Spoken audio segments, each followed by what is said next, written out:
बोला साल भर हम तो एक दिन के लिए भी नहीं दे सकते। साल भर तो बहुत बड़ी बात है।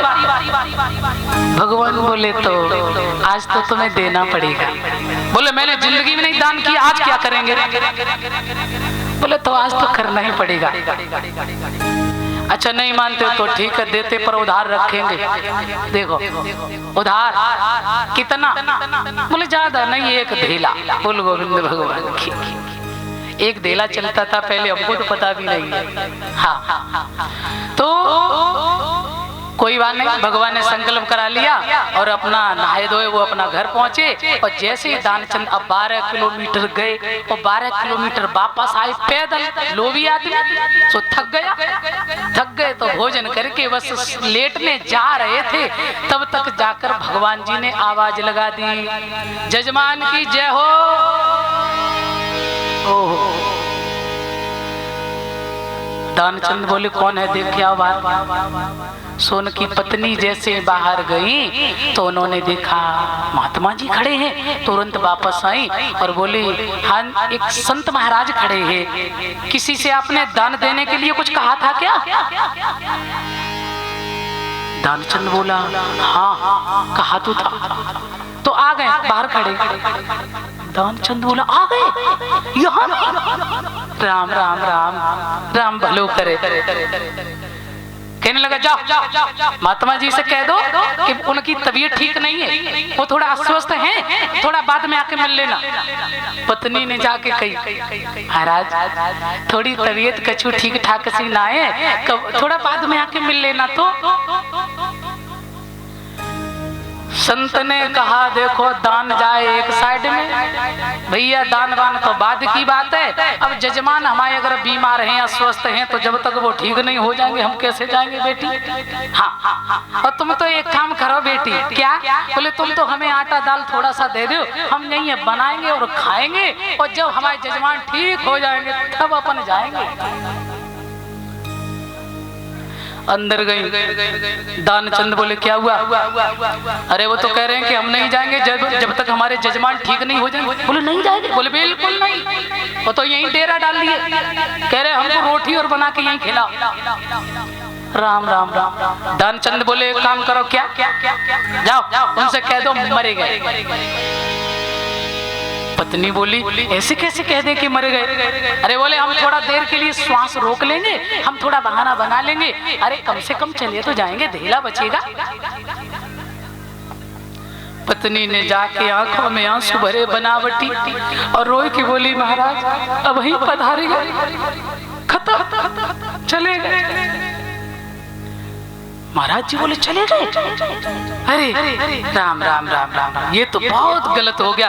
अब भाई जजमान का जब तक दाह संस्कार नहीं हो जाएगा, अरे आखिर अगले इंसान ने हमारा संकल्प हमको दिया है, मैं अपने जजमान को ऐसे संकट में छोड़ के कैसे जा सकते हैं? अरे जब तक उनका दाह संस्कार नहीं, बेटी हम जाने वाले। सुनो तुम कहाँ परेशान होगी, गाँव में सबको बोलोगी, हम जाके कह देते कि दानचंद खत्म हो गए। बोली रुको रुको महाराज रुको।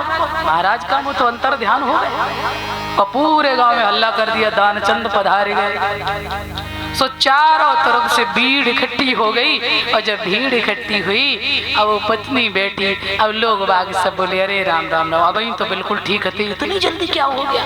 हाँ अब 3 डड़ाकी नसैनी तैयार कराई उनके लिए। और ध्यान रखना क्या किया है, तैयारी कर दी है ले जाने की।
पास में बैठी पत्नी रो रही। पत्नी ने कहा महाराज अरे ये मरे नहीं है, अभी तो जिंदा है।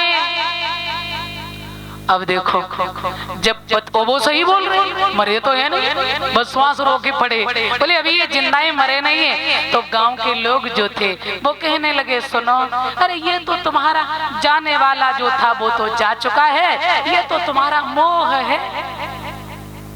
भैया उन्हें कस ली और वो भी बंध गए। और उन्हें लेके जैसे ही पहुंचे हैं मरघट और जैसे ही चिता पे रखा सो भगवान बोले हम जजवान के कान में कछु बोलना चाहते हैं। हाँ बोले बोलो बिल्कुल। तो जैसे ही भगवान कान में जाके बोले आए हैं बैकुंठ से तुम हित नाता जोड़। भैया अब खड़े हो जाओ और आंखें खोल ले, तू जीतो हम हारे, काहे के लिए मरवे को तुलो। भगवान ने मन में सोची हृदय कर दी जाने तो।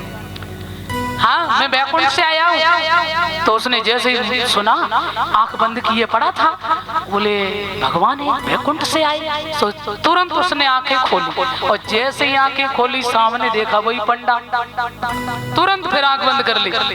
हाँ भगवान हंसने लगे, हद हो गई, मरने के लिए तैयार हो गया पर धेला देने को तैयार नहीं है। भगवान बोले देख भैया हम तो पे कछु ना मांगे रहे, मैं तो पे कछु ना लेंगे, पर तू एक काम करे भैया, अब तू मरे मती, तू खड़ो हो जा बस। हाँ तू हम पे कछु मांग ले। हाँ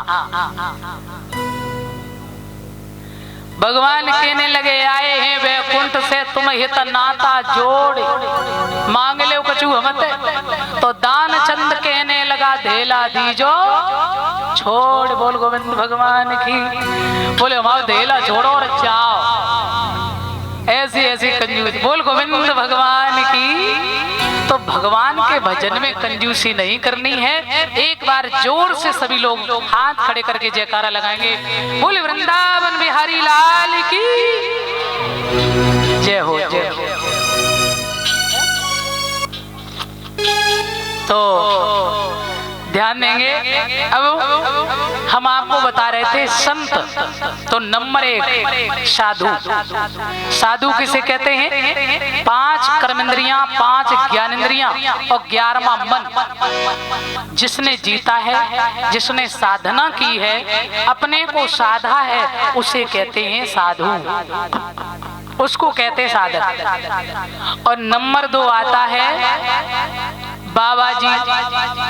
बाबा जी, बाबा जी का अर्थ क्या है? जब इसकी संधि विच्छेद करेंगे ना तो बाबा जी यानी जिसने 5 कर्मेंद्री, 5 ज्ञानेंद्री, 11वां मन इनको जीता और भगवान में अपने मन को जब लगाया तो उनकी यहाँ भी हो गई वाह वाह वाह, बहुत अच्छे संत है, और वहां भी हो गई वाह वाह, परलोक भी सुधर गया।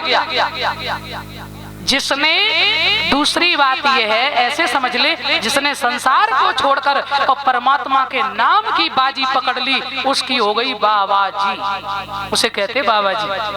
और नंबर 3 आता है महात्मा जी। अब कुछ लोग कहते घर से तमा है इसलिए महात्मा हो गए हैं। महात्मा का मतलब क्या है? महान धन आत्मा। महात्मा महान धन आत्मा। और महान आत्मा कब होगी? जब इस घट में हरि का वास होगा, इस घट में परमात्मा का वास होगा। ये 5 भौतिक देह, इसमें जब ईश्वर का वास होगा तभी तो ये काया सुशोभित हो सकती है। ये मकान जो है ये मंदिर के रूप में परिवर्तित हो सकता है। ये मकान नहीं, ये सच में मंदिर है। मंदिर ये हरि का घर है, आत्मा का घर है। आत्मा चेतन है, आत्मा स्वयं परमात्मा का स्वरूप होती है। आत्मा प्रभु का ही तो अंश है। तो इसलिए जब आत्मा महान तभी हो सकती जब इसमें प्रभु का वास होगा। तो वो होते हैं महान धन आत्मा, जिसकी आत्मा में भगवान बैठे हैं और जिसकी इस मकान में भगवान बैठे हैं, तो वही होते हैं महात्मा, महात्मा। और नंबर 4 आता है संत। तो ध्यान देंगे, संत, संत का मतलब सधन अंत। जिसने संसार छोड़कर और वो अंत संभाल लिया। कबीर दास जी ने एक बहुत सुंदर भजन गाया, जरा हम आपको सुनाते चले।